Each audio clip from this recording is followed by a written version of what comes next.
மாதிரியும், அமைச்சர்கள் வந்து இந்த காவடி வந்து அழகு குத்திட்டு வர்றது மாதிரியும், சேகர் பாபு வந்து அங்க பிரதர்ஷனம். சேகர் பாபு ஆன்மீக இதுதானே. இப்ப இவரே தான் சொல்றாரு. அதே இப்ப நீங்க சொன்னக்கூடிய அந்த நிகழ்ச்சியிலேயே அடியாருக்கும் அடியாராய் அவர் தொண்டு செய்கிறார் அப்படிங்கிறாரு. அந்த நிகழ்ச்சியில இன்னும் ஒரு காமெடி பண்ணியிருக்காரு முதல்வர். அது வந்து துண்டு சீட்டு பார்த்து படித்தாரா பார்க்காம படித்தாரான்னு தெரியல. என் கடன் பணி செய்து கிடப்பதே அப்படின்னு திருநாகரசர் மாதிரி நான் இருக்கிறேன் அப்படின்னு இருக்காரு. அது கூட நம்ம ஸ்ரீ டிவிலையும் கூட நம்ம அதை கிண்டலாக போட்டிருக்கோம். எத்தனை கோயிலுக்கு கும்பாபிஷேகம் பண்ணியிருக்கோம் தெரியுமா, 6500 கோடிக்கு மேலே சொத்துக்களை நாங்கள் வந்து மீட்டிருக்கிறோம் அப்படி இப்படின்னு பழைய இந்த புராணத்தையே படிச்சிருக்காரு. நம்முடைய கேள்வி என்னென்னா, 2000 சொச்சத்துக்குமான கோயிலை வந்து நாங்கள் கும்பாபிஷேகம் பண்ணியிருக்கோம். அதில் ஏதாவது ஒரு கும்பாபிஷேகம் அரசு காசில் நடந்திருக்கு அப்படின்னு சொல்ல முடியுமா? ஒன்று. இத்தனை 1000 சொத்துக்களை மீட்டோம், யாரிடமிருந்து மீட்டோம், எத்தனை ஆண்டு காலம் அவர்கள் அதை ஆக்கிரமித்து அனுபவித்தார்கள், அதற்கு தண்டனையாக நாங்கள் அபராத வசூலை எவ்வளவு செய்திருக்கிறோம் அப்படின்னு ஒரு வெள்ளை அறிக்கை கொடுக்க தயாரா? ஏன் இப்போ திருமணம் நடத்தியிருக்காங்கல்ல, 10 பைசா கட்சியோட காசு செலவு பண்ணியிருப்பாங்களா? அநேகமாக அதில் தேர்ந்தெடுத்துருக்க எல்லாம் திமுக காரனாக தான் இருப்பான். கோயிலுக்கு போகிற திமுக காரனாக இருப்பான். அவனுக்கு கல்யாணம் பண்ணி வச்சுருக்கீங்க. இப்போ நீங்கள் யோசிச்சு பாருங்கள். இப்போ எனக்கு அதுதான் பயமாக இருக்குது. இந்த சுற்றுச்சூழல் அணியுடைய வேலை என்னவாக இருக்கும்? எங்கெங்கெல்லாம் செம்மண் இருக்கிறதுன்னு கண்டுபிடிக்கிறதா, எங்கெங்கெல்லாம் கனிம வளத்தை தோன்றதுக்கான இடத்த இவங்க ஐடென்டிஃபை பண்ணி கட்சிக்கார அமைச்சர்கிட்ட சொன்னோடனே அவர் இவங்களுக்கு கான்ட்ராக்ட் கொடுக்கறதுக்காக பண்ணுவாங்களா என்னன்னு தெரியல. 166க்கும் மேற்பட்ட சட்டவிரோத கல்குவாரிகள் இருக்குது. அதுக்கு நிர்ணயிக்கப்பட்ட அளவை விட அதிகமாக எடுத்திருக்காங்கிறது ஒன்று. செம்மண்ணுமே உங்களுக்கு திடீர்னு ஒன்று தோணியிருக்கும். அந்த வழக்கு இப்போது வரைக்கும் பொன்மிடி மீதும் அவர் மகன் கௌதம் சிகாமணி மீதும் இருக்குதுங்கிறது ஒன்று தெரியும். இப்போ பெரிய இடம் இது அதை தாண்டிய பெரிய இடமா என்னன்னு நமக்கு தெரியல. இதில் என்ன ஒரு சிக்கல்னா, இவங்க இந்த டான் பாஸ்கோ இன்டர்நேஷ்னல் அகாடமி அப்படின்னு சொல்லி பாரிஸ், இது ஃபஸ்ட்டு பேட்ச் வந்து ஒரு 7லேருந்து 10 பேர் ஏதோ பாரிஸுக்கே அனுப்பிச்சிருக்காங்க. இப்போ இதில் முக்கியமானது என்னென்னா, ஸ்டூடெண்ட் விசாவில் தானே போயிருக்கணும். ஒரு ரெக்கக்னைஸ்டு இல்லாத ஒரு கோர்ஸை வச்சு அதுக்கு ஸ்டூடெண்ட் விசாவை பண்ணி அவன் நாளைக்கு வந்து ஏதோ ஒரு சிக்கலில் மாட்டிக்கிட்டான்னா, அங்கேருந்து டீபோர்டேஷன் நடந்ததுன்னா அதுக்கு யார் இப்பொழுது ஜவாப்தார்? இது வந்து விசா வயலேஷனும் இவங்க பண்ணியிருக்காங்க. அப்படிங்கிறதுனால MEA minister of external affairs அதுவும் கூட இதில் விசாரணை பண்ணும். லயோலா இது ஏதோ லயோலா வந்து கிறிஸ்டியன் இன்ஸ்டியூஷன், அதனால் இவங்க வன்மத்தோடு பேசுகிறாங்க அப்படின்னு சில பேர் நினைக்கலாம். 10 சவரன் காணாமல், அது வந்து உண்மையாக பொய்யான்னு தெரில. எஃப்ஐஆர் கேஸ் ஃபைல் பண்ணல. ஆனால் அஜித்குமாரை ஒரு நாள்லே வச்சு உரின்னு உரித்து அவங்கள கொண்டுட்டாங்க. 67 பேர் தாலியாக இருக்கிறதுக்கு காரணமாக இருந்த கண்ணுக்குட்டி ஜாலியாக இருக்கிறார். உள்ளே இருக்காரே தவிர வேறு ஏதாவது ஒன்றும் ஏதாவது ஒரு சின்ன கீரல் நகைக்கண் பட்டிருக்குமா போலீஸோட நகைக்கண்? அதாவது அவர் நடந்ததும் முழுமையடையாததை அவர் திறந்து வச்சுருக்காரு. இந்த அம்மா வந்தப்பையும் முழுமையடையணும். வேற அது எப்போ முழுமையடையும்? அந்த பகுதி மக்களுக்கு எப்போ தண்ணி கிடைக்கும்? ஜல் ஜீவன் திட்டத்திலேயே இவங்க வந்து குழாய் போயிடுச்சு, அதில் தண்ணி வராமல் எந்த ஒரு கனெக்ஷனும் கொடுக்காம வச்சுருந்தாங்க. அதை எக்ஸ்போஸ் பண்ண ஆள் மேலே கேஸ் போட்டாங்கங்கிறது பார்க்குறோம். ஆனால் இவங்க ஒவ்வொன்றுக்கும் என்ன சொல்கிறதுன்னா, மத்திய அரசு நிதி கொடுக்கல அப்படின்னு கொடுத்துட்டா அப்படியே கிழிச்சிருவாங்கங்கிறது மாதிரி தான் இந்த செய்தி.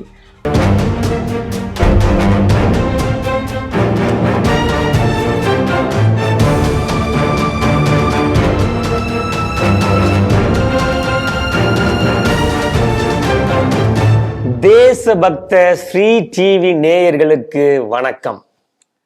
இன்று சிந்திக்க இருக்கக்கூடிய செய்திகள் குறித்து முதலில் பார்க்கலாம்.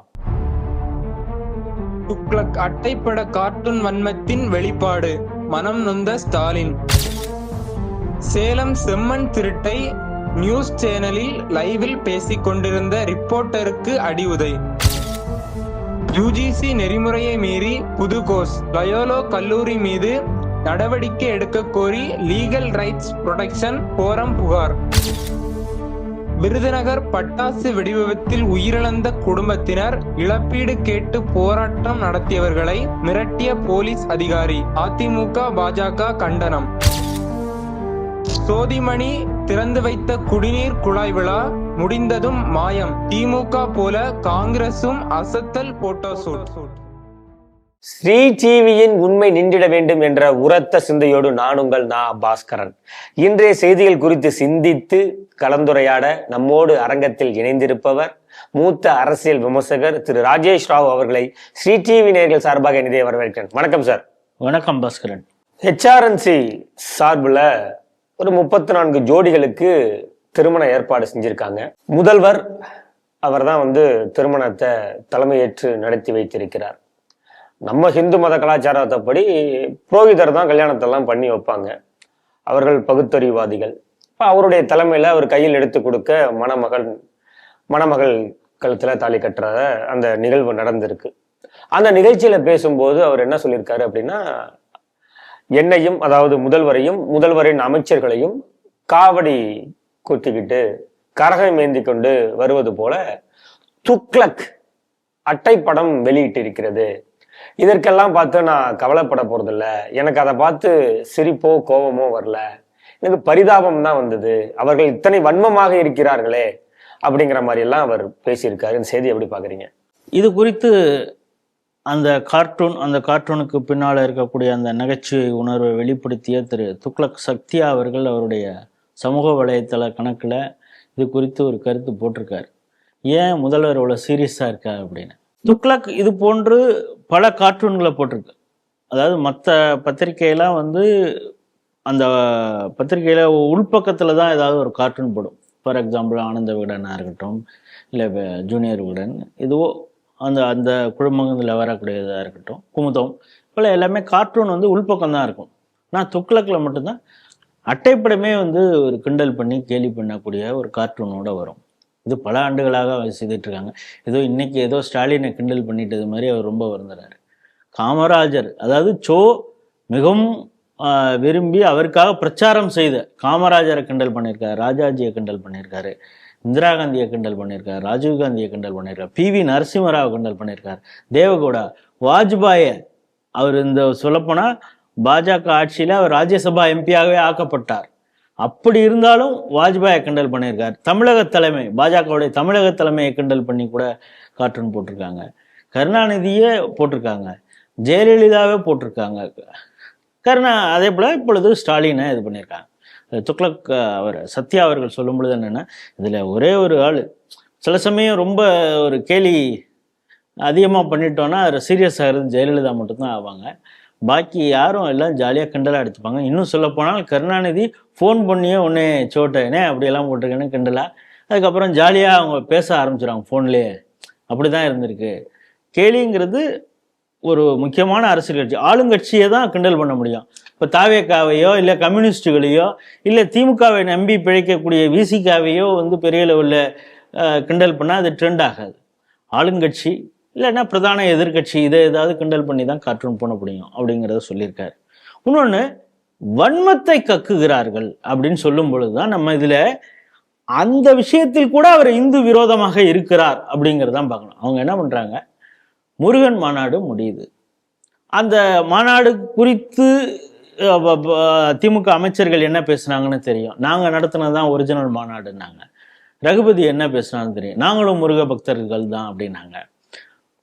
வேலும் முருகனும் எங்களிடம்தான் இருக்கிறார், அங்க அரசியல் மாநாடு இது அப்படின்லாம் திமுகவுடைய அமைச்சர்கள் தான் பேசினாங்க. ஸோ இதுதான் கான்செப்ட். இதை வச்சு இதை எப்படி காமெடியா ஒரு கார்ட்டூனா போட முடியும் அப்படின்னா, முதல்வர் காவடி தூக்கிட்டு வர்றது மாதிரியும், அமைச்சர்கள் அந்த காவடி அழகு குத்திட்டு வர்றது மாதிரியும், சேகர் பாபு அங்க பிரதர்ஷனம். சேகர் பாபு ஆன்மீக இதுதானே. இப்ப இவரே தான் சொல்றாரு. அதே இப்ப நீங்க சொன்னக்கூடிய அந்த நிகழ்ச்சியிலேயே அடியார்க்கும் அடியாராய் அவர் தொண்டு செய்கிறார் அப்படிங்கிறாரு. அந்த நிகழ்ச்சியில இன்னும் ஒரு காமெடி பண்ணியிருக்காரு முதல்வர். அது துண்டு சீட்டு பார்த்து படிச்சாரா பார்க்காம படிச்சாரான்னு தெரியல. என் கடன் பணி செய்து கிடப்பதே அப்படின்னு, திருநாகரசர் மாதிரி நான் இருக்கிறேன் அப்படின்னு இருக்காரு. அது கூட நம்ம ஸ்ரீ டிவிலையும் கூட நம்ம அதை கிண்டலாக போட்டிருக்கோம். அது நேயர்கள் இந்த கம்யூனிட்டி டேப்ல போய் பார்த்தீங்கன்னா அது இருக்கும் அப்படிங்கிறதையும் இந்த விஷயத்தில் சொல்லிக்கிறேன். ஸோ அந்த அளவிற்கு அவர் சொல்றார். இந்த வன்மம்னு அவர் சொல்றது என்னன்னா, தனக்கு காவடி, இவர் பகுத்தறிவாதியா, இவரை காவடி தூக்குறது மாதிரி போட்டாங்களாம். திமுக சுயமரியாதை இருக்கக்கூடிய ஒரு கட்சியா, அதுக்கு அழகு குத்துறது மாதிரி எல்லாம் போட்டாங்களாம்.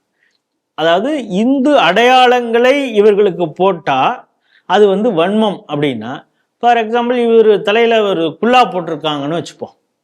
இப்போ அதை இது வந்து கேவலமாக என்னை கார்ட்டூன் போட்டு குல்லா போட்டு என்னை கேவலப்படுத்தி இருக்கிறார்கள்னு இவர் இதே கருத்தை சொல்லுவார். ஆனால் அதுலேயும் தன்னுடைய இந்து விரோத வன்மத்தை கக்கி இருக்கிறார் அப்படிங்கிறது ஒன்று. இந்த கார்ட்டூன் இந்த விஷயத்தெல்லாம் சொன்னாருங்கிறத விட்டுருவோம். அதில் இன்னும் பல விஷயங்களை பேசியிருக்காரு. அதை விட சீரியஸான விஷயம் என்னென்னா, இந்த துக்ளக்கை தான் சொல்கிறார். ஏன் இந்த வன்மத்தை கக்கியிருக்காங்கன்னா, அவங்க தங்களை வந்து பக்தர்கள், இந்து மதத்தின் மீது பற்று இருக்கிறவங்க அப்படின்லாம் சொல்லிக்கிறாங்க. நம்ம கோயில்களுக்கு என்னென்ன திருப்பணிகள்லாம் செய்திருக்கோனோ அதை பார்த்துருந்தா இது போன்ற வன்மத்துடன் கார்ட்டூன் போட்டிருக்க மாட்டாங்க அப்படின்னு சொல்லிட்டு அவர் ஒரு பட்டியல் படிக்கிறார். எத்தனை கோயிலுக்கு கும்பாபிஷேகம் பண்ணியிருக்கோம் தெரியுமா, 6500 கோடிக்கு மேலே சொத்துக்களை நாங்கள் வந்து மீட்டிருக்கிறோம் அப்படி இப்படின்னு பழைய இந்த புராணத்தையே படிச்சிருக்காரு. நம்முடைய கேள்வி என்னன்னா, 2000 சொச்சத்துக்குமான கோயிலை வந்து நாங்கள் கும்பாபிஷேகம் பண்ணியிருக்கோம். அதில் ஏதாவது ஒரு கும்பாபிஷேகம் அரசு காசுல நடந்திருக்கு அப்படின்னு சொல்ல முடியுமா? ஒன்று. இத்தனை 1000 சொத்துக்களை மீட்டோம், யாரிடமிருந்து மீட்டோம், எத்தனை ஆண்டு காலம் அவர்கள் அதை ஆக்கிரமித்து அனுபவித்தார்கள், அதற்கு தண்டனையாக நாங்கள் அபராத வசூலை எவ்வளவு செய்திருக்கிறோம் அப்படின்னு ஒரு வெள்ளை அறிக்கை கொடுக்க தயாரா? ஏன் இப்போ திருமணம் நடத்தியிருக்காங்கல்ல, 10 பைசா கட்சியோட காசு செலவு பண்ணியிருப்பாங்களே. அநேகமாக அதில் தேர்ந்தெடுத்திருக்க எல்லாம் திமுக காரனாக தான் இருப்பான். கோயிலுக்கு போகிற திமுக காரனாக இருப்பான். அவனுக்கு கல்யாணம் பண்ணி வச்சிருக்கீங்க. அதுவும் கோயில் அந்த வளாகத்தில் அவங்களுக்கு சம்மந்தப்பட்ட மண்டபத்தில் பண்ணியிருக்கீங்க. அது வந்து சுயமரியாதை மாதிரி திருமணத்தை இவர் தாலி எடுத்து கொடுக்க பண்ணியிருக்கீங்க. இப்போ இதே போல வேற மதத்திற்கு அந்த மதம் சார்ந்த திருமணம் இல்லாமல் உங்களால் வேற விதமாக செய்ய முடியுமா? கோயில் காசை எடுத்து இவங்க எப்படி கல்யாணம் பண்ணியிருக்காங்கிறதும் ஒன்று இருக்குது. ஸோ இவங்க நடத்தக்கூடிய அந்த விழாக்களில் இருக்கக்கூடிய ஈச் அண்ட் எவரி, இவர் எது சாதனைன்னு சொல்றாரோ அந்த சாதனைக்கு செலவிட்ட அனைத்து பணமும் பக்தர்கள் உண்டியில போட்ட காணிக்கை. அதை எடுத்து தான் நீங்க வந்து காருக்கு பெட்ரோலே அதுலேருந்து தான் போடுறீங்க. அதை கேட்டால் அவருக்கு கோபம் வேற வருது. சேகர் பாபுக்கு டிஆர் ரமேஷ் கேஸ் போட்டால் அவருக்கு கோபம் வேற வருது. ஆகவே அந்த கார்ட்டூன் ரொம்ப சரி. அந்த கார்ட்டூனுக்கு நான் எதிராக பேசுகிறேங்கிற சொல்றது அந்த துணிலையும் கூட இந்து விரோதத்தை அவர் காட்டியிருக்கிறார். நமக்கு என்னன்னா, இந்திய இறையாண்மையே கேவலப்படுத்துறது மாதிரி அமெரிக்க அதிபரோடு சங்கிலி போட்டு வச்சிருந்த கார்ட்டூன், மோடி அவர்களை போட்ட ஜூனியருடன் போட்ட கார்ட்டூனுக்கு எதிர்ப்பு தெரிவித்த பொழுது கருத்து சுதந்திரம் இல்லையா அப்படின்னு கேட்ட இந்த வாய் அவரை காவடி தூக்குறது மாதிரி போட்டதுக்கே தனக்கு வந்து எதிராக இதா சொல்றாரு. இன்னொன்னு, அமைச்சர்களுக்கு வந்து அழகு குத்தி இருக்குது, இவர் காவடி குத்துறது அசிங்கம் என்றால், எனக்கு தெரிஞ்ச சமீபத்துல பால்குடம் இவருடைய மனைவியே எடுத்திருக்காங்க. இப்ப அது வந்து வன்மமா? இல்ல, மாப்பிள்ளை திருச்செந்தூர்ல ஸ்பெஷல் பூஜையில சத்ரு சமார யாகம் எல்லாம் பண்ணாரு. இவருடைய மனைவி வந்து பால்குடம் எடுத்திருக்க அந்த வீடியோவே இருக்குது. அவங்க வழிபாட்டுல இருக்காங்க. இல்ல அது வன்மமானு கேட்கிறேன். இப்ப நீ வந்து உனக்கு மீது அந்த ஒரு கார்ட்டூனை போட்டது வன்மம்னா, இப்ப இதை என்னன்னு சொல்றது அப்படின்னா, இந்த கிரிட்டிசைசத்துல கூட நான் இந்து விரோதத்தை கடைபிடிப்பேன் அப்படின்னு சொல்லி மற்ற 2 மதத்திற்கு இவர் வந்து சமிஞ்சை சொல்றாரு. பாருங்க, இந்த விஷயத்துல கூட நான் இந்து மதத்தை கிண்டல் பண்றேன், கோயில் ஃபங்க்ஷன் தான், ஆனா அங்கேயும் உங்களுக்கு ஆதரவாக நான் நிலைப்பாடு எடுத்திருக்கிறேன் அப்படின்னு சொல்றதுதான் இந்த செய்தி காட்டுகிறது. இதுல இருக்கக்கூடிய இந்த உள்ளார்ந்த அர்த்தத்தை அனைவரும் புரிந்து கொண்டு 2026 ஒரு முருக பக்தர்கள், இந்து ஆன்மீகம் சார்ந்த இவர்கள் எப்படி வாக்களிக்கணும் அப்படிங்கிறத இவருடைய இந்த செய்கையை காட்டுது. பார்த்தீங்கன்னா, அந்த முருக பக்தர் மாநாடு வந்து சிறுவை ஆதீனத்தின் மீது கேஸ் போட்டிருக்காங்க, மதுரை ஆதீனத்தின் மீது கேஸ் போட்டிருக்காங்க, பவன் கல்யாண், அண்ணாமலை, இதெல்லாம் அரசியல் ரீதியாக. சிறுவை ஆதீனம் இவங்களுக்கு ஆதரவாகத்தான் பல நேரங்களில் பேசியிருக்கிறார். முருக பக்த மாநாடுல அவர் எதுவும் தவறாக பேசல. ஒன்றும் சொல்லப்போனா முருகன் வந்து நம்ம சூரசம்மாரம்லாம் சொல்லுவான், ஆனா அவர் வந்து எதிரிகளையும் மன்னிப்பார் அப்படின்லாம் புதுசாலாம் அதுக்கு விளக்கம் கொடுத்து பேசினார். அவர் மீதே வழக்கு. ஏன் வழக்கு?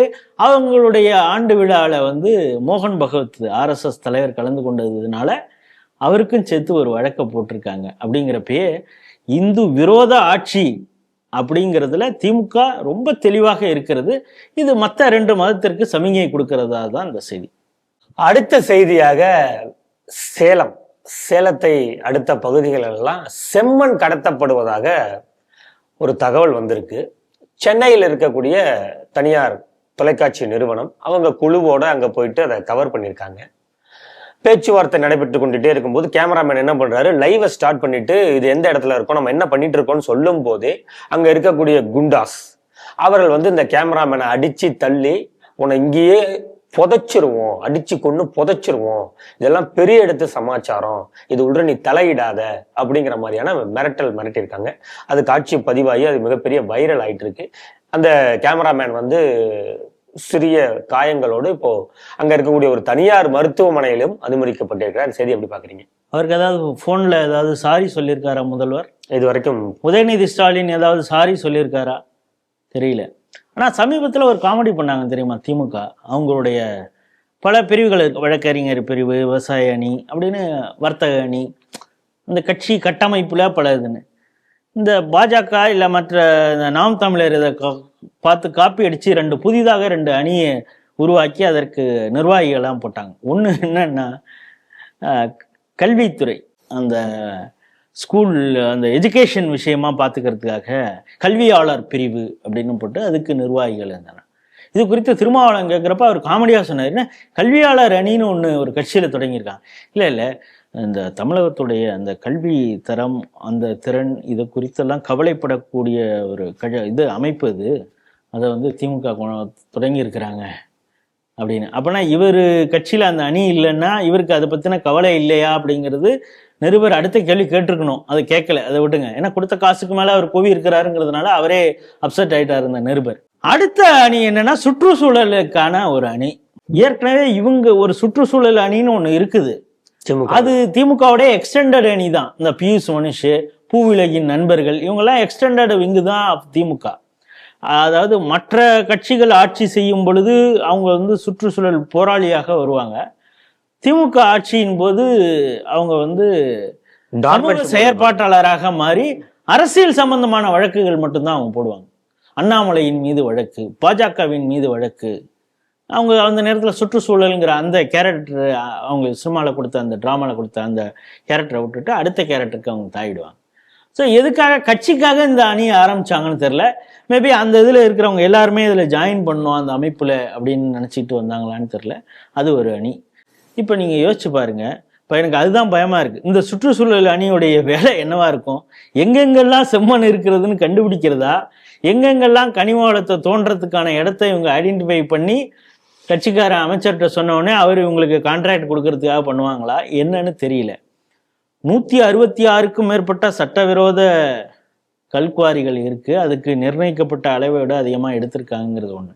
செம்மண்ணுமே உங்களுக்கு திடீர்னு ஒன்று தோணியிருக்கும், அந்த வழக்கு இப்போது வரைக்கும் பொன்முடி மீதும் அவர் மகன் கௌதம் சிகாமணி மீதும் இருக்குதுங்கிறது ஒன்று தெரியும். இப்போ பெரிய இடம் இது, அதை தாண்டிய பெரிய இடமா என்னன்னு நமக்கு தெரியல. அதாவது ஒரு லைவ் ஷோ, ஒரு மீடியா வந்து வீடியோ எடுக்குது, அதை பற்றின கவலையே இல்லை. ஏன்னா தன்னை காப்பாற்றுவதற்கு ஏதோ ஒரு சார் இருப்பார் அப்படின்னு அவர் முடிவு பண்ணிட்டாரு. அந்த சார் நமக்கு காப்பாற்றுவார், அந்த சாருக்காக தானே கூலி வேலை பார்த்துட்டு இருக்கோம் நம்ம அப்படின்னு சொல்லி தைரியமாக அந்த ரிப்போர்ட்டரை அடிக்கிறார். இது வந்து ஃபர்ஸ்ட் இன்சிடென்ட் இல்லை. இந்த கனிம வள கொலையை வந்து எக்ஸ்போஸ் பண்ணதுக்காக புதுக்கோட்டை அறந்தாங்கியில் ஒருத்தரை கொண்டாங்க, ஜெயபிரசாத்துக்கு கொண்டாங்க. இந்த மணல் கடத்தலை தடுத்த மரப்பநாடு விஏஓவை அடிச்சு கொண்டாங்க. பலரை லாரி ஏத்தியே கொண்டு இருக்கிறாங்க, கொல்ல முயற்சி செய்து கொல்ல முயற்சினா பல பேரை கொண்டு இருக்காங்க. இவ்வளவுலாம் நடந்தும் இப்போ அதுக்கப்புறம் நாமக்கல் அந்த பகுதியில் ஒரு ரிப்போர்ட்டரையும் அடித்து அவரையும் ஹாஸ்பிட்டலில் படுக்க வச்சுருந்தாங்க. இப்போ இந்த ரிப்போர்ட்டரை அடிச்சிருக்காங்க. போதை வழக்கு சம்பந்தமாக பைட் எடுக்க போன பாலிமர் செய்தியாளரை திமுகவுடைய மத்திய சென்னையை சார்ந்த ஒரு நிர்வாகி அவருடைய குரியர் அலுவலகத்திலே உள்ள வச்சு உதவதான்னு வச்சாரு. இந்த மாற்றத்திற்கான ஊடகவியலாளர்கள்னு ஒரு குரூப் இருக்கான். அதுக்கப்புறம் இல்லாமல் இந்த ஊடகவியலாளர் பத்திரிகையாளருக்கான சங்க தேர்தல்லாம் நடந்து அந்த வெற்றி கோப்பையை வந்து திமுக அலுவலகம் அறிவாலயத்தில் கொண்டு போய் சர்டிஃபிகேட்லாம் அவன் வைக்கலையே தவிர அவங்கள்ட்டேருந்து சர்டிஃபிகேட் வாங்கி அவன் வீட்டில் மட்டும்தான் வச்சிருக்கிறான். ஆனால் அந்த சர்டிஃபிகேட் வந்து அது திமுகவுடைய மெம்பர்ஷிப் மாதிரி தான் அப்படின்னு நம்ம எடுத்துக்கணும். ஸோ இவனுவெல்லாம் இப்போ என்ன பண்ணுறாங்க, படிச்சிருக்காங்க இத்தனை நேரம் கண்டன அறிக்கை. இப்போ இது 2 நாட்களுக்கு முன்னால் முற்போக்கு எழுத்தாளர்கள் பத்திரிகையாளர்கள் சேர்ந்து ஒரு கண்டன அறிக்கை ஒன்று கொடுத்தான். எதுக்குடா அப்படின்னா, கீழடியில் இன்னும் அந்த அறிக்கையை வந்து இவங்க வெளியிடாமல் இருக்கிறாங்க மத்திய அரசு. அமர்நாத் ராமகிருஷ்ணனை வந்து இவங்க தொடர்ச்சியாக வன்மத்தோடு வேட்டையாடுகிறார்கள் டிரான்ஸ்ஃபருங்கிற பெயர்ல. அவர் என்ன ரிப்போர்ட் கொடுத்தாரோ அதுல ஒரு இச்சு புள்ளி எதையுமே மாத்தாம, கமால்லாம் மாத்தாம அதை அப்படியே வெளியிட வேண்டும், ஃபைனல் வெர்ஷன் அதுதான் அப்படின்னு சொல்லி ஒரு தீர்மானம் போட்டு அதை பத்திரிகை செய்தியா அவன் கொடுக்குறான். அவன் சார்ந்த, அவன் துறை சார்ந்த ஆளுக்கு இங்க உதவுழுவுது.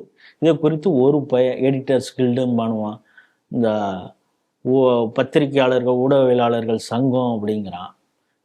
எனக்கு தெரிஞ்சு இந்த தேசிய ஊடகவியலாளர் நலச்சங்கம் மட்டும்தான் இதுக்கு எதிர்ப்பு தெரிவிக்குன்னு நினைக்கிறேன். வேற எவனும் இதற்காக பேச போறதில்லை. இப்படிப்பட்ட சூழலில் இருக்கு. கொஞ்ச நாளைக்கு முன்னால தான் கருத்து சுதந்திரம், இந்த எமர்ஜென்சி டே அப்போ பாஜக வந்து இந்திரா காந்தி காலத்துல எப்படி நடந்தது அப்படிங்கிறத விஷயம் சொன்னா, நவீன எமர்ஜென்சி, அறிவிக்கப்படாத எமர்ஜென்சி மோடி காலத்துல இருக்கு அப்படின்னு சொல்லி பொழுதன்னைக்கு மோடியை திட்டக்கூடியதையும், அந்த திட்டுவதை வந்து எல்லா ஊடகங்களிலும் வருது, பத்திரிகைலாம் வருது. ஆனா எமர்ஜென்சி இருக்குதுன்னு அவனும் கூச்சம் இல்லாம சொல்றான். இதுல இருந்து மக்கள் தெளிவாக புரிந்து கொள்ளுப்பா, இந்த அரசாங்கம் ஊடகவியலாளர்களை, பத்திரிகை பல பேரை வந்து பர்ச்சேஸ் பண்ணிட்டாங்க. இந்த விவாதம் எப்படி நடந்துகிட்டு இருக்குன்னு பார்த்தாலே தெரியும், இந்த அஜித்குமார் கொலையில. அதனால அது மடை மாற்றுவதற்கு அடுத்தடுத்த விஷயங்கள்லாம் பண்ணிட்டு இருக்காங்க. அதனால பாதி பேர் பர்ச்சேஸ் பண்ணியாச்சு. இன்னும் ஒரு சில பேர் தொடுக்குத்தனமாக இது போல செஞ்சுக்கிட்டு இருந்தாங்கன்னா, இவனை இப்படிதான் நாங்க டீல் பண்ணுவோம் அப்படின்னு மற்ற இந்த கொஞ்சம் முதுகெலும்போட இருக்கக்கூடிய ஊடகவியலாளர்களுக்கு அவங்க பிராக்டிக்கலா செஞ்சு காட்டியிருக்காங்க அப்படிங்கிறது தான் இந்த செய்தி. அடுத்த செய்தியாக லயோலா காலேஜ், இது எல்லாமே அந்த யூஜிசி நாம்ஸ்க்கு கீழே தான் அந்த கல்லூரிகள் எல்லாமே நம்ம இந்தியாவில் இயங்கிக்கிட்டு இருக்கு. இப்போ வெளிநாட்டோட ஒரு டைப் பண்ணி ஒரு கோர்ஸ் கொண்டு வரணும் அப்படின்னா அதுக்கு ஒரு நாம்ஸ் வச்சிருக்காங்க. உலக தரவரிசையில் 1000க்குள்ள வந்தாதான் அவங்க கூட நீங்க வந்து டைப் போட்டுக்கலாம் அப்படிங்கிற மாதிரியான ஒரு நாம்ஸ் வச்சிருக்காங்க. அதை மீறி லயோலா கல்லூரி வந்து பாரிஸ்ல இருக்கக்கூடிய ஒரு மீடியா கம்பெனி கூட ஒரு பார்ட்னர்ஷிப் போட்டிருக்காங்க அப்படின்னு சொல்லிட்டு நியூஸ் வந்திருக்கு. அதை எதிர்த்து இது ஒரு தவறான செயல்முறை அப்படின்னு சொல்லிட்டு LRPF அப்படிங்கக்கூடிய லீகல் ரைட்ஸ் ப்ரொடெக்ஷன் ஃபாரம் அப்படிங்கக்கூடிய ஹைதராபாத் பேஸ்டு கம்பெனி லயோலாவுக்கு எதிராக ஒரு வழக்கையை தொடுத்திருக்காங்க. இதுக்கு வந்து தமிழக ஆளுநர் RN ரவிக்குமே ஒரு நோட்டிபிகேஷன் மாதிரி கொடுத்துருக்காங்க அப்படிங்கிற தகவல் தெரிய வந்திருக்கு. UGCக்கும் அமைச்சிருக்காங்க. செய்தி எப்படி பாக்குறீங்க? டான் பாஸ்கோ இன்டர்நேஷனல் ஏதோ அகாடமி, அதோட தான் அது பாரிஸ்ல இருக்குதான், அதோட டைப். என்னடான்னா டிப்ளமோ இன் ஃபில்மிங்கா இன் AI அப்படிங்கிற ஒரு கோர்ஸ். இந்த கோர்ஸ் வந்து UGCயால் ப்ரிஸ்கிரைப் பண்ணப்படாத ஒரு கோர்ஸ். இப்படி ஒரு கோர்ஸுங்கிறது இது ஆத்தரைஸ் யார்கிட்டையுமே வாங்கலை, UGCட்ட அப்ரூவல் வாங்கலை. அது மட்டும் இல்லாமல் இவங்க சொல்லக்கூடிய இந்த பாரிஸில் இருக்கக்கூடிய டான் பாஸ்கோ அந்த இன்டர்நேஷ்னல் அகாடமிங்கிறது இந்த குளோபலில் டாப் 1000 அந்த ரேங்கிங்கில் இருக்கக்கூடிய ஏதாவது ஒரு யூனிவர்சிட்டியோட தான் உங்களோட நீ இந்தியாவில் இருக்கக்கூடிய ஒரு காலேஜ் வந்து MOU போடணும். ஸோ அந்த வகையில் பார்த்தாலும் அப்படி ஒரு யூனிவர்சிட்டி அந்த டாப் 1000ல் வரவே இல்லை. அப்படின்னா இவங்க யாரோட டைப் போட்டிருக்காங்க அப்படிங்கிற ஒரு கேள்வியைத்தான் அங்கே வந்து ஜோசப் பிரிட்டோ ஜோசஃபா அப்படிங்கிறவர் தான் ஒருத்தர் வந்து இது சம்பந்தமாக RTI போட்டிருக்காரு. தொடர்ச்சியாக இந்த லயோலா மீது பல குற்றச்சாட்டுகள் இருக்குது. நம்ம அந்த பாலியல் ஒரு துறையில் ஒன்றும் பெரிய பிரச்சனை வந்த ஒரு பெண்ணுக்கு எதிராக 75 லட்சம் ரூபா மான நஷ்ட வழக்கு கொடுக்கணும் இருந்தப்பையும் கொடுக்காமல் அந்த பெண் ஆசிரியை வந்து பேராசிரியை வந்து சஸ்பெண்ட் பண்ணாது ஒன்று தான் நடந்தது. ஸோ ஒரு கண்டெம்ட் ஆஃப் த கோர்ட், அதுக்கு இந்த கோர்ட்டு இவர்கள் மீது என்னென்ன அடுத்த தண்டனை கொடுத்ததற்கு அப்படிங்கிறது தெரியல. அந்த விஷயத்தை வந்து வெளிக்கொண்டு வந்தவர் தான் இப்பொழுது ஜனம் தொலைக்காட்சியிலையும் பணியாற்றி கொண்டு இருக்கிறார் அபினவ்ங்கிறவர். நம்ம அவருக்கு விருது கொடுத்தோம், இந்து தர்ம காவலர் விருது கொடுத்தோம். ஸோ அதுபோல் இந்த லயோலா காலேஜின் மீது தொடர்ச்சியாக ஏதோ ஒரு அலிகேஷன். இன்னொன்று அந்த இடம் ஆக்கிரமிப்பு குறித்து ஒன்று இருக்குது. அவங்களுடைய கோர்ஸு UGC நாம்ஸை வந்து வயலேட் பண்ணியிருக்குங்கிறது ஒரு பக்கம் இருந்தால் கூட யூடியூபர் மாரிதாஸ் வந்து ஒரு விஷயத்தை வந்து எக்ஸ்போஸ் பண்ணார். என்னென்னா மணி லாண்ட்ரிங் அவங்க எப்படி பண்ணுறாங்க அப்படின்னு. இப்போ உங்களுக்கு தெரியும், இந்த FCRA ரொம்ப டைட் பண்ணிட்டாங்க. கிறிஸ்துவ மிஷினரிகளுக்கு ஃபாரின் ஃபண்டு வர்றது பல சிக்கல்கள் இருக்குது.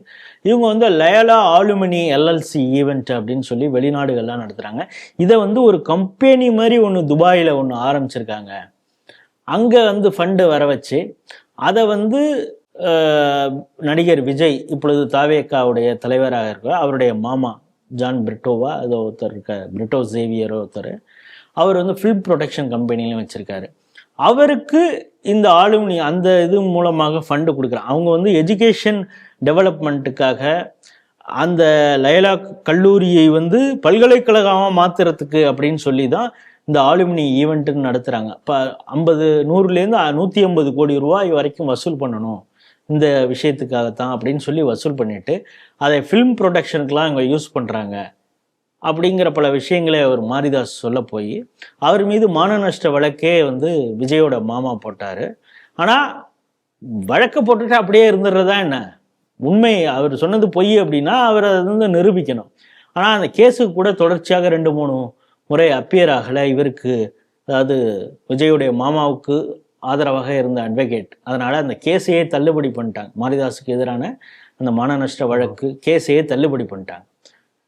இந்த இஷ்யூ இவ்வளவு போயிட்டு இருந்த பொழுதும் லயலா வந்து வாய் திறக்கவே இல்லை. அவ்வளோ பெரிய இன்ஸ்டியூஷன், அதன் மீது ஒரு அலிகேஷன் சொல்கிறாங்கன்னா அதை எடுத்து ஏதாவது சொல்லணும்ல. எந்த ஒரு விஷயமும் அவங்க சொல்லலை. அப்படின்னா இது கமுக்கமாக இருக்கிறாங்களா? பாதி உண்மை வெளியில் வந்துருச்சு, அதனால நம்ம சம்மந்தமாக ஒன்றும் நம்மளை முழுசாக எக்ஸ்போஸ் ஆகிட வேண்டாம் அப்படின்னு நினைக்கிறாங்களா அப்படிங்கிறது தெரில.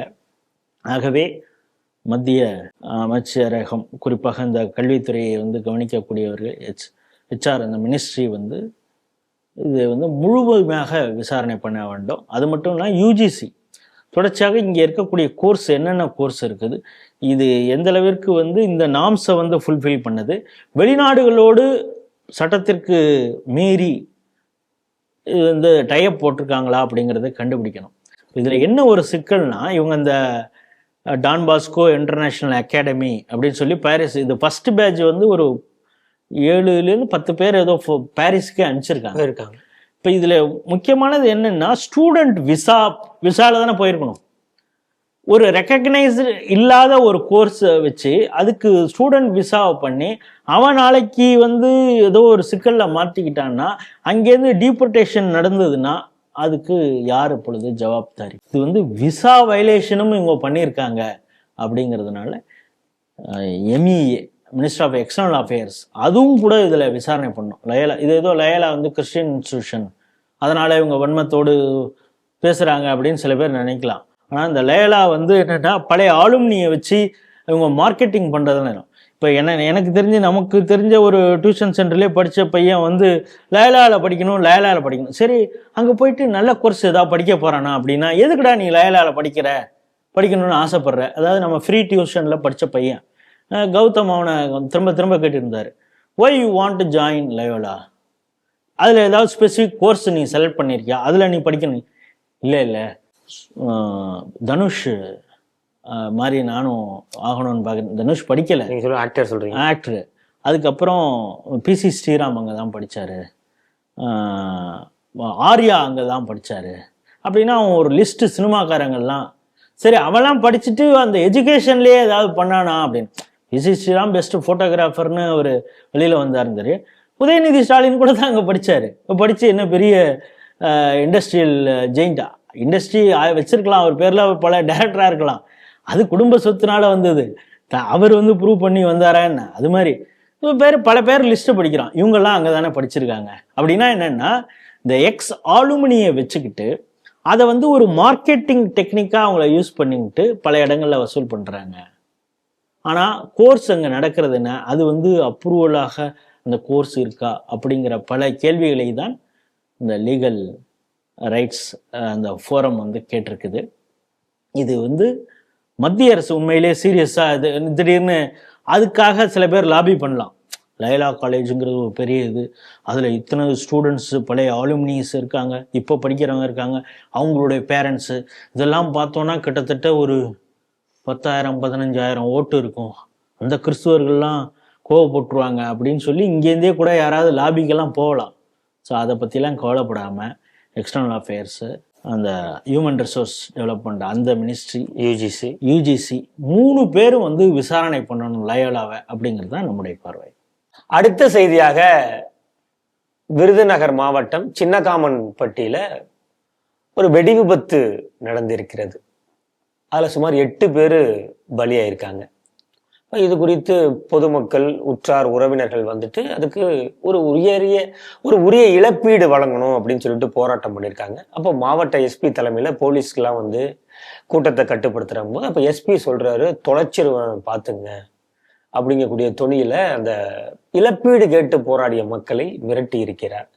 இது நடந்து, அதாவது அந்த சிவகங்கை அஜித்குமார் மரணித்து அந்த காவல்துறையில் இருக்கக்கூடிய அந்த களங்கம் இன்னும் எந்த அளவுக்குன்னு தெரியும் எல்லாருக்கும். பொதுமக்கள்லாம் எவ்வளவு ஒரு வெறுப்பாக இருக்கிறாங்க அப்படிங்கிறதையும் தெரியும். இந்த மாதிரி சூழ்நிலையில இப்படியும் ஒரு சம்பவம் அரங்கேறி இருக்கு. செய்தி எப்படி பாக்குறீங்க? 67 பேர் கள்ளச்சாராயம் குடிச்சு செத்து போனாங்க. அவங்களுக்கு டான உடனே 10 லட்சம் ரூபா இந்த அரசு கொடுத்தது. கள்ளச்சாராயம் கழிச்சு கண்ணுக்குட்டியே வந்து பெரிய அளவு இந்த அஜித்குமாரை ஹேண்டில் பண்ணது மாதிரிலாம் மேலே பாருங்க. 67 பேர் சாவறதுக்கு காரணமான கண்ணுக்குட்டி எப்படி என்னைக்காவது ஹேண்டில் பண்ணியிருக்காங்களா பார்த்தீங்களா? ஏன்னா ஏற்கனவே அவருக்கு 37 கேஸ் இருக்குதான். சுப்ரீம் கோர்ட்டே அவருக்கு ஜாமீனுக்கு இது பண்ணப்ப இந்த கேஸ் வரும் பொழுது கேட்டது, ஏன் ஏற்கனவே 37 கேஸ் இருக்குன்னா திரும்பவும் அவன் இதே வித்திருக்கான்னா அப்படின்னா இங்கே ஹேண்ட்ஸ் அண்ட் க்ளோவாக தானே அங்கே இருக்கக்கூடிய போலீஸ் வந்து, இல்லைன்னா எப்படி அவன் சுதந்திரமாக இவ்வளோ விற்க முடியும் அப்படின்லாம் கேள்வி கேட்டாங்க. சிபிஐ விசாரணை செய்ய வேண்டாம் அப்படின்னு தமிழக அரசு வாதாடினப்போ நீ இப்போ தான் ஸ்ட்ரைக் ஆனது. 10 சவரன் காணாமல், அது வந்து உண்மையா பொய்யான்னு தெரில. எஃப்ஐஆர் கேஸ் ஃபைல் பண்ணல. ஆனால் அஜித்குமாரை ஒரு நாள்லேயே வச்சு உரின்னு உரிச்சு அவங்கள கொண்டுட்டாங்க. 67 பேர் தாலியா இருக்கிறதுக்கு காரணமா இருந்த கண்ணுக்குட்டி ஜாலியா இருக்கிறார், உள்ள இருக்காரே தவிர வேற ஏதாவது ஒரு சின்ன கீரல் நகைக்கண் பட்டிருக்குமா போலீஸோட நகைக்கண் ஏங்கிறது புரிஞ்சுக்கணும். ஆமா, இப்பொழுது 8 பேர் இறந்திருக்காங்க பட்டாசு வெடி விபத்துல.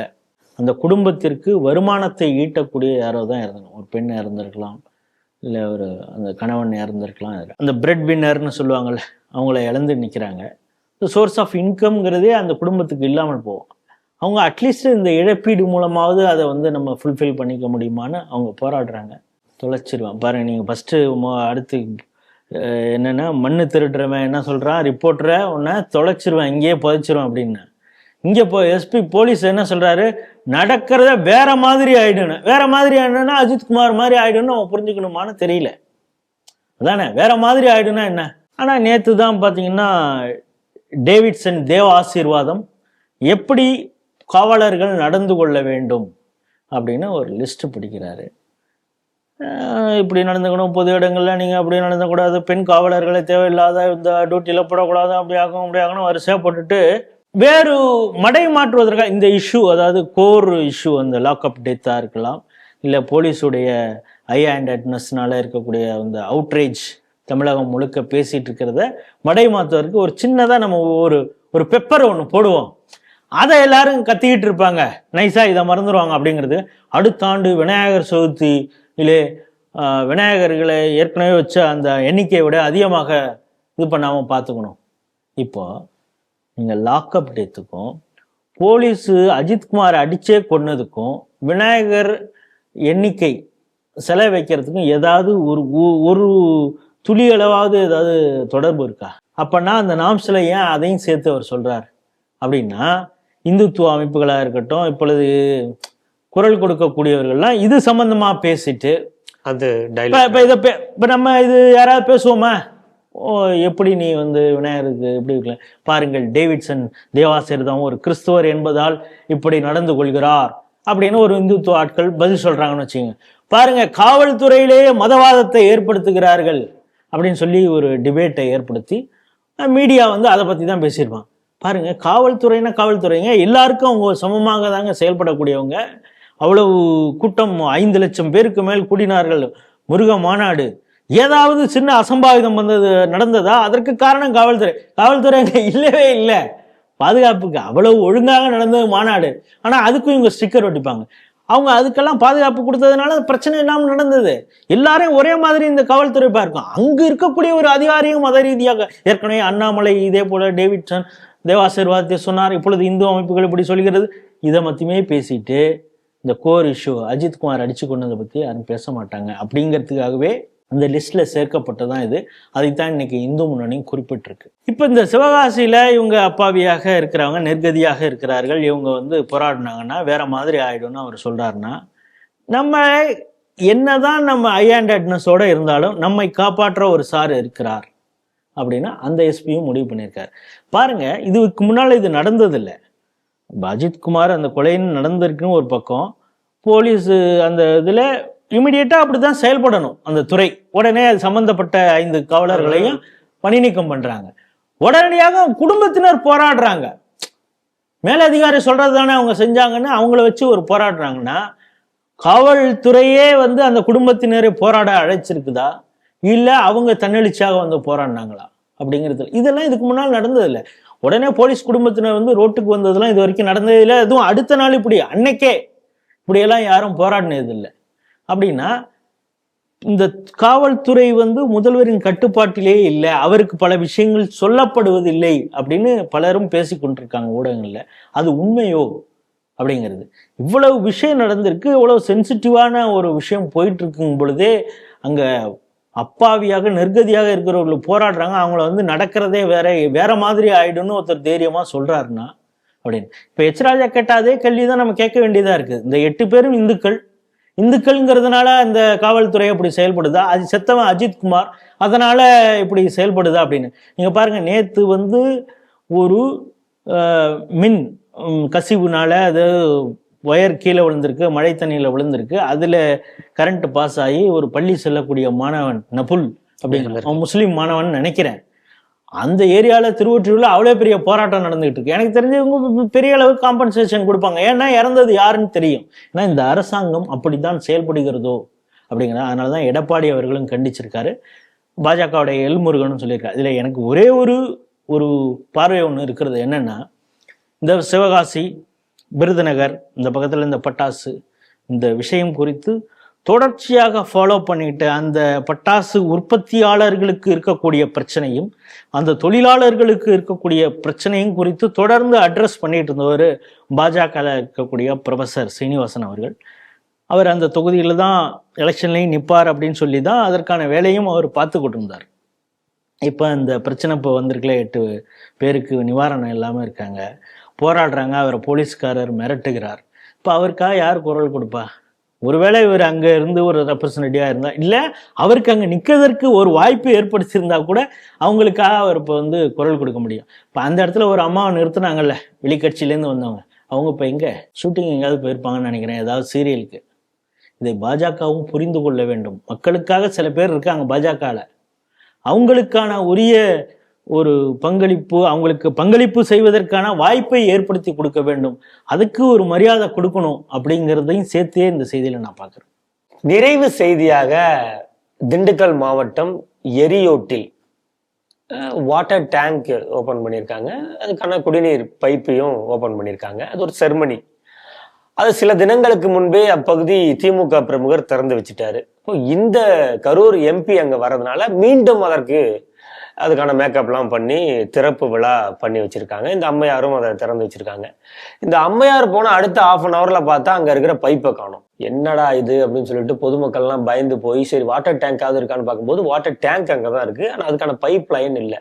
சரின்னு போயிட்டு போலீஸ் ஸ்டேஷன்லாம் கம்ப்ளைண்ட் கொடுத்துருக்காங்க. அப்புறம் மாநகராட்சியிலேருந்து வந்து தகவல் சொல்லியிருக்காங்க, இன்னும் அந்த பணி முழுமை அடையவில்லை, அது நடந்த பிறகு மறுபடியும் நாங்கள் பைப்பை இன்ஸ்டால் பண்ணிடுவோம். இப்போ அமைச்சர்கள் இந்த மாதிரி எம்பிஸ் வந்துட்டு போனதுக்காக அதை டெம்பரரியாக தான் செட் பண்ணியிருக்கோம் அப்படிங்கிற மாதிரி சொல்லியிருக்காங்க. செய்தி எப்படி பார்க்குறீங்க? அதாவது திமுகவுடைய ஃபோட்டோ ஷூட்டு பார்த்து அது அவங்களால மட்டும்தான் முடியுமா, எங்களால் முடியாதா அப்படின்னு இந்த அம்மா சேலஞ்சு பண்ணியிருக்கு. ஒரு கட்டத்தில் செந்தில் பாலாஜியே சேலஞ்ச் பண்ணாது, சீட்டு கொடுப்பாங்களா கொடுக்க மாட்டாங்க. பிறகு அவங்க ஏதோ ஒரு ராசி ஆனாங்க அப்படிங்கிறதெல்லாம் ஒரு பக்கம். அரெஸ்ட் ஆனப்போ இந்த அம்மாவும் கூட தேம்பிலாம் அழுது அதெல்லாம் பார்த்துருக்கோம். ஒரு சோகமே உருவான முகத்தோடு அப்படியே இருந்தது. இப்போ இந்த அம்மா வரப்போ செட்டப் பண்ண அந்த குழாய் வச்சு அந்த தண்ணி பிடிச்ச அந்த செரிமனி நடந்ததுன்னா, திமுக காரர் தொடங்கி வச்சப்போ அது என்னவா நடந்திருக்கும்? அதாவது அவர் நடந்ததும் முழுமையடையாதது அவர் திறந்து வச்சிருக்காரு. இந்த அம்மா வந்தப்பையும் முழுமையடைனா வேற அது எப்போ முழுமையடையும்? அந்த பகுதி மக்களுக்கு எப்போ தண்ணி கிடைக்கும்? ஜல்ஜீவன் திட்டத்திலேயே இவங்க வந்து குழாய் போயிடுச்சு, அதில் தண்ணி வராமல் எந்த ஒரு கனெக்ஷனும் கொடுக்காம வச்சுருந்தாங்க. அதை எக்ஸ்போஸ் பண்ண ஆள் மேலே கேஸ் போட்டாங்கங்கிறது பார்க்குறோம். ஆனால் இவங்க ஒவ்வொன்றுக்கும் என்ன சொல்கிறதுன்னா, மத்திய அரசு நிதி கொடுக்கல அப்படின்னு கொடுத்துட்டா அப்படியே கிழிச்சிருவாங்கங்கிறது மாதிரி தான் இந்த செய்தி. அதாவது மிக அடிப்படை தேவை. அதாவது ஒரு அரசு ஒரு மக்களுக்கு என்ன அடிப்படையான விஷயங்கள் என்னென்ன செய்யணும் அப்படிங்கிறப்போ நீர், மின்சாரம், சாலை போக்குவரத்து, சாலை, இது வந்து மருத்துவ கட்டமைப்பு, இது வந்து அடிப்படை, இது பேசிக். இது செஞ்சுட்டா கூட போதும். வேற பெரிய அளவு குற்றச்சாட்டுகள் அந்த மக்கள் சொல்ல மாட்டாங்க. அந்த தண்ணி கொடுக்கறது இவ்வளவு நாள் அங்கே இல்லாமல் இருந்திருக்கு. அந்த தண்ணி கொடுக்கறதுலையும் ஒரு செட்டப் பண்ணி ஒரு ஃபோட்டோ ஷூட் நடத்திருக்கீங்கன்னா அந்த மக்களை வந்து நீங்கள் வந்து எவ்வளவு கிள்ளுக்கிறையாக நினச்சிருக்கீங்க. வேற ஒன்றும் இல்லை. இவன் சும்மா இவனுக்கெல்லாம் கொலையாக போட்டுக்கிட்டு எலெக்ஷன் இன்னும் 8 மாதம் வருது, 500 ரூபா காசு ஓட்டுக்கு கொடுத்தா வந்து ஓட்டு போக போகிறான், நீங்கள் தண்ணி கொடுத்தா என்ன கொடுக்கலன்னா என்ன அப்படிங்கிற ஒரு அலட்சியமான மனப்போக்கு. அதுக்கப்புறம் அந்த செய்தியிலே ரொம்ப அந்த பஞ்சிங் ஒன்று கடைசியாக போட்டிருக்காங்க. நல்ல வேளை அந்த மேல்நிலை நீர்த்தேக்க தொட்டி இருக்குது அப்படின்னு. இப்போ நான் அந்த தொட்டி நல்லா இருக்குதா இல்லை அதில் ஏதாவது முளத்தை நாளைக்கு சேர்த்து கலந்து வச்சிருவானா அப்படிங்கிறதையும் எச்சரிக்கையாக இருங்க. நம்ம என்னென்னா இனிமேல் மேல்நிலை நீர்த்தேக்க தொட்டி இருந்ததுன்னா பக்கத்தில் ஒரு சிசிடிவி கேமராவும் வையுங்க அப்படின்னு சொல்ல வேண்டிய ஒரு சூழல் தான் இருக்கிறது. ஏன்னா பல இடங்களில் அது போன்ற விஷயங்களை தான் செய்துக்கிட்டு இருக்காங்க.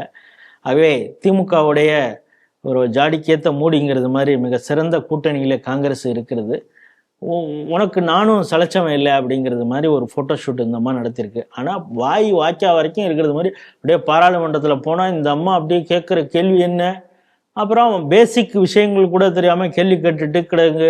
இந்த ஐடி மினிஸ்டர் அஸ்வினி வைஷ்ணவ்கிட்ட வந்து மொக்கம் வாங்கிட்டு வந்ததெல்லாம் பார்த்துருக்கோம். அதனால் தன்னை வந்து மிகப்பெரிய அறிவாளி மாதிரி இந்த இடத்துல தமிழகத்தில் காட்டிக்கொண்டு அங்கே மொக்கையும் வாங்கிட்டு வருவாங்க. அதை பற்றி கவலையும் பட மாட்டாங்க. ஸோ இப்படிப்பட்ட ஒரு ஆள் இப்போ எல்லாத்தையும் இந்த ஃபேக்ட் செக் பண்ணக்கூடிய ஆட்கள் இப்போ இதெல்லாம் ஃபேக்ட் செக் பண்ண மாட்டானா? இது வந்து எத்தனை சதவீதம் முடிந்திருக்கிறது பாருங்கள். இவங்க வேலை எப்போவுமே முழுசாக செய்ய மாட்டாங்க போல இருக்குது. 40% முடிந்தது, 50, 90, 95ன்னு சொல்லிட்டு கடைசியில் சென்னை எப்படி மூழ்கினதுன்னு பார்த்தோம். ஒரு குழாய் இணைப்பு மேல்நிலை நீர் தேக்க தொட்டி இருக்குது, அதுலேருந்து இணைப்பு கொடுக்கறதுல அதில் எவ்வளோ பர்சன்டேஜ் இப்போ முடிஞ்சிருக்குங்கிறத இவங்க சொல்லுவாங்களான்னு தெரில. ஆகவே ஒரு அரைகுறையான ஆட்சி, அப்பாவின் ஆட்சி அப்படிங்கிறது தான் இந்த செய்தி காட்டுது. இன்றைய செய்திகள் குறித்து சிந்தித்து தனது கருத்துக்களை நம்மோடு பகிர்ந்து கொண்ட மூத்த அரசியல் விமர்சகர் திரு ராஜேஷ் ராவ் அவர்களுக்கு ஸ்ரீ டிவி நேயர்கள் சார்பாக நன்றியை தெரிவித்துக் கொள்கிறோம். நன்றி சார். நன்றி, வணக்கம். ஜெய் ஹிந்த், ஜெய் ஸ்ரீராம். ஜெய் ஹிந்த், ஜெய் ஸ்ரீராம்.